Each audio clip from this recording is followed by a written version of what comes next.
Chers frères et sœurs, bonjour et loué soit Jésus-Christ. Le comprimé spirituel de ce jour, en ce début de semaine, voudrait mettre ensemble trois mots. La planification ou discipline d'agenda, la surprise des imprévus et la volonté de Dieu. Ces trois moments sont comme des éléments qui dansent ensemble dans le quotidien de notre réalité vitale. La planification. Il s'agit, comme un agenda, d'avoir des programmations. Oui, c'est notre part dans notre vie. On trace des routes, on pose des dates, on prévoit. C'est apparemment sain. Ça donne une direction. Ça honore notre intelligence. Et ça donne comme une responsabilité d'avoir engagé notre vie dans un plan bien précis.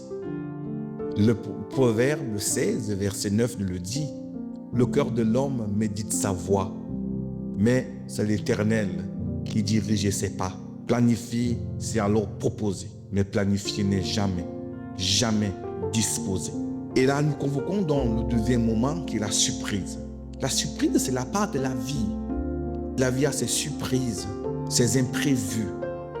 Une porte qui se ferme, une autre qui s'ouvre, et ceci sans prévenir. Une catastrophe, un programme déprogrammé. La surprise teste un peu comme notre patience. Elle teste le plan et sa force dans la temporalité. Parfois, elle le détruit complètement. Parfois, elle améliore dans la patience au-delà de ce qu'on aurait osé imaginer. Oui, mon frère, ma sœur, la surprise nous rappelle tous qu'on ne contrôle jamais tout. Et c'est souvent une grâce déguisée qui se révèle à travers la surprise. Sans elle, pas de croissance, pas d'histoire à raconter.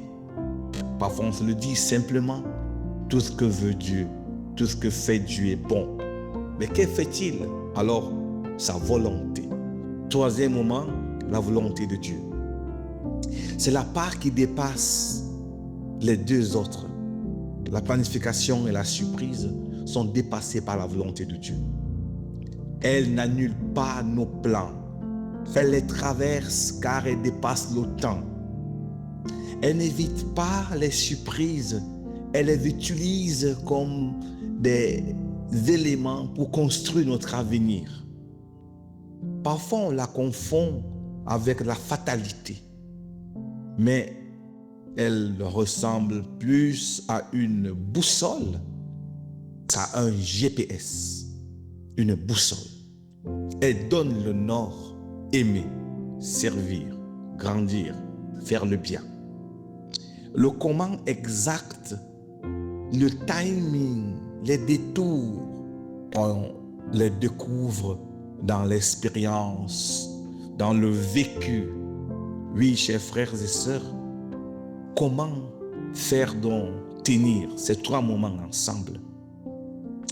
Il faut planifier sérieusement, mais tenir la planification dans sa dimension légère.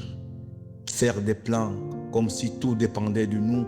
Vivre dans ce plan comme si tout dépendait de Dieu. Garder toujours une marge dans notre programme pour l'imprévu. Le plan rédige, le plan est souple, le plan peut survivre. Accueillir la surprise sans paniquer. Quand ça déraille, pose-toi deux questions. Qu'est-ce que je ne vois pas encore? Ou quelle porte pourrait être ouverte à travers cette surprise? Souvent la surprise est juste un changement d'itinéraire, pas d'annulation du voyage.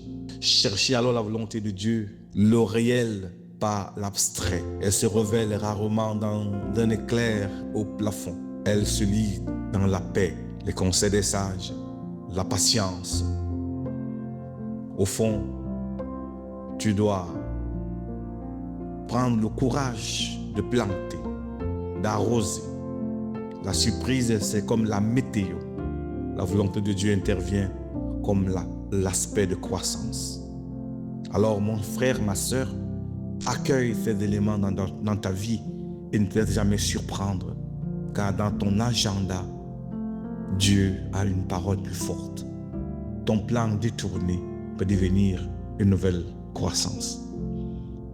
Reçois la bénédiction de Dieu en cette journée et que rien ne te surprenne, car tout concourt au bien de ce Dieu qui aime Dieu.